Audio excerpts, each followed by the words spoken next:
بسم الله الرحمن الرحيم. إن الحمد لله نحمده ونستعينه ونستغفره ونعوذ بالله من شرور أنفسنا ومن سيئات أعمالنا. من يهده الله فلا مضل له ومن يضلله فلا هادي له، وأشهد أن لا إله إلا الله وأشهد أن محمدا عبده ورسوله. أما بعد، بسم الله الرحمن الرحيم. مروجہ نیت اور علماء و فقہاء احناف. نماز یا روزے کی نیت کے بارے میں یہ بات امام نووی، امام ابن تیمیہ، ابن قیم اور دیگر محققین علماء کے کہنے تک ہی محدود نہیں، بلکہ کسی حدیث سے اس کا ثبوت نہ ہونے کی وجہ سے علماء و فقہاء احناف بھی زبان سے نیت کے الفاظ ادا کرنے کو معتبر شمار نہیں کرتے. نمبر 1، مولانا عبدالحق دہلوی رحمہ اللہ. معروف حنفی عالم مولانا عبدالحق دہلوی رحمہ اللہ مشکات شریف کی فارسی شرح اشعۃ المعاد میں نماز کی نیت کے بارے میں لکھتے ہیں، علماء کا نماز کی نیت کے بارے میں اختلاف ہے، جبکہ اس امر پر سبھی متفق ہے کہ جہراً نیت کرنا تو ناجائز ہے،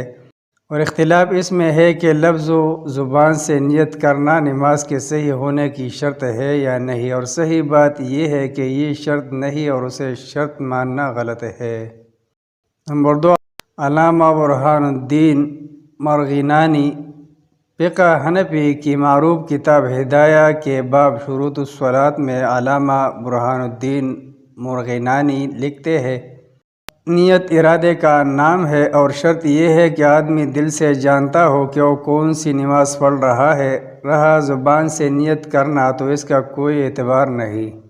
آگے چل کر موصوف نے یہ بھی لکھا ہے، عزم کی پختگی کے لیے زبان سے نیت کرنا اچھی بات ہے، لیکن یہ ان کی محض ذاتی رائے ہے جو نیت کے لغوی اور شرعی معنی سے کوئی مناسبت نہیں رکھتی. لہٰذا ان کی پہلی رائے ہی قابل عمل ہے جو لغت و شرع ہر دو اعتبار سے نیت کے معنی کے مطابق ہے. نمبر 3، مولانا عبدالحی لکھنوی رحمہ اللہ. ایسے ہی کبار علماء احناف میں سے مولانا عبدالحی لکھنوی رحمہ اللہ عمدۃ الرعایہ حاشیہ شرح وقائع صفحہ 139 میں لکھتے ہیں، بالاتفاق دل سے نیت کر لینا ہی کافی ہو جاتا ہے، اور نبی اکرم صلی اللہ علیہ وسلم اور آپ صلی اللہ علیہ وسلم کے صحابہ کرام رضی اللہ عنہم سے یہی طریقہ منقول اور مسنون و ماثور ہے. اور یہ کہنا کہ میں نے فلاں نماز اور فلاں وقت کی نیت کی یا کرتا ہوں، یہ کسی ایک سے بھی منقول نہیں ہے. نمبر 4، حضرت مجدد الافسانی شیخ احمد سر ہندی رحمہ اللہ نے اپنے مکتوبات کے دفتر یا جلد اول حصہ سوم مکتوب نمبر 186 طبع امر تصر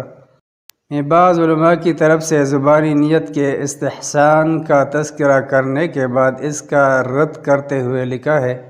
جس کا ترجمہ ہے، حالانکہ نبی اکرم صلی اللہ علیہ وسلم کا زبان سے نیت کرنا کسی صحیح یا ضعیف روایت میں ثابت نہیں ہے، ایسے ہی یہ بھی ثابت نہیں کہ صحابہ کرام رضی اللہ عنہم یا تابعین اعظام رحمہم اللہ علیہم زبان سے نیت کرتے ہو، بلکہ وہ جب اقامت کہتے تو ساتھ ہی تکبیر تحریمہ کہتے، لہذا زبان سے نیت بدعت ہے. نمبر 5، مولانا عبدالغفور رمضان پوری رحمہ اللہ. مولانا عبدالغفور صاحب رمضان پوری حنفی فتاوی مفید الاحناف صفحہ 3 میں لکھتے ہیں، بعض حفاظ حدیث نے کہا ہے کہ نبی اکرم صلی اللہ علیہ وسلم سے کسی صحیح تو کیا ضعیف حدیث سے بھی ثابت نہیں کہ نبی اکرم صلی اللہ علیہ وسلم نماز کے شروع میں زبان سے نیت کرتے ہوئے یہ کہتے ہو کہ میں فلاں نماز پڑھنے لگا ہوں، اور نہ ہی یہ صحابہ و تابعین میں سے کسی سے ثابت ہے،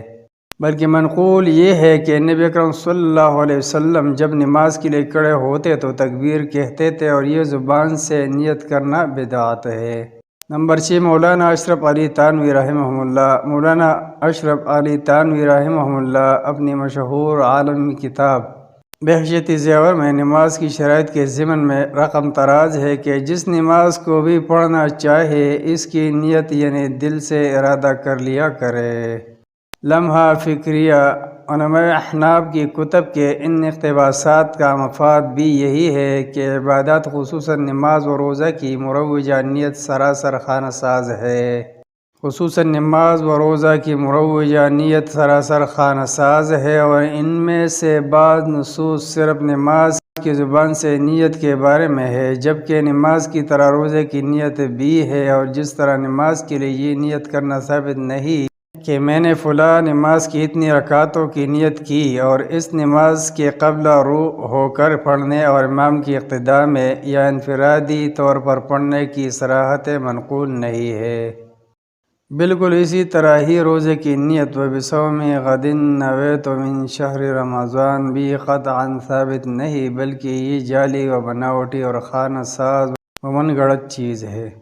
تعجب ہے ان لوگوں پر جو اس قسم کی محققانہ تصریحات کے باوجود معلوم نہیں کس ضد پر اڑے ہوئے ہیں کہ خود بھی وبصوم غد نویت من شہر رمضان کی رٹ لگائے چلے جاتے ہیں اور دوسروں کو بھی اس ٹیڑھی راہ پر چلنے کی رغبت دلاتے نہیں تکتے۔ ولا حول ولا قوت الا باللہ۔ شرعاً اور نقلاً یہ مروجہ نیت ثابت نہیں، اور عقلاً بھی یہ ایک بے معنی سی بات ہے کہ جب رات کو ٹائم پیس کے الارم کو چابی بھر دی، چولہے میں تیل ڈال دیا یا گیس والے چولہے کے پاس ماچس یا لائٹر وغیرہ رکھ دیا